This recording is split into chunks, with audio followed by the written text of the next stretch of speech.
ఈరోజు మనం ఈ వీడియోలో స్టార్టప్ బిజినెస్ చేసేవారు ఎటువంటి జాగ్రత్తలు తీసుకోవాలి, ఒకవేళ బిజినెస్ స్టార్ట్ చేసేటప్పుడు మనం ఎటువంటి గైడ్లైన్స్ అనేది పాటించాలి. బిజినెస్ అనేది ఇన్వెస్ట్మెంట్ బట్టి మారుతుంది.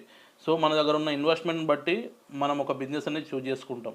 కొంతమంది వితౌట్ ఇన్వెస్ట్మెంట్ బిజినెస్ అనేది సెలెక్ట్ చేసుకుంటారు. మరికొంతమంది ఇన్వెస్ట్మెంట్తో కూడిన బిజినెస్ అనేది చూజ్ చేసుకుంటారు. కొంతమంది ఫ్రాంచైజ్ బిజినెస్కి కోసం వెతుకుతుంటారు. సో ఏదైనా కానీ మన ఫైనల్ గోల్ ఏంటంటే ఒక మంచి బిజినెస్లోకి మనం ఎంటర్ కావాలని చెప్పి మనం ఆలోచిస్తూ ఉంటాం. ప్రాఫిట్స్ కూడా ఎక్కువ రావాలని మనం చూస్తూ ఉంటాం. ఎప్పుడైనా కానీ ఒక ప్రోడక్ట్ కానీ మనము ట్రేడింగ్ చేసినా, మ్యానుఫ్యాక్చరింగ్ చేసినా, అయితే సర్వీసెస్ ప్రొవైడ్ చేసినా, లేదా ఎక్స్పోర్ట్ చేసినా, ఏదైనా కానీ మనము ఒక స్టెప్ బై స్టెప్గా మన బిజినెస్ అనేది ఎక్స్పాన్షన్ చేసుకోవాలి. ఒక ప్రైజు మన ప్రోడక్ట్కి మనం నిర్ణయించినప్పుడు మార్కెట్లో అది ఏ ప్రైజ్ ఉంటుంది, మనం తీసుకున్న ప్రైజు ఎలా ఉంది, సో ఆ లోకల్లో కాంపిటీషన్ ఎవరైనా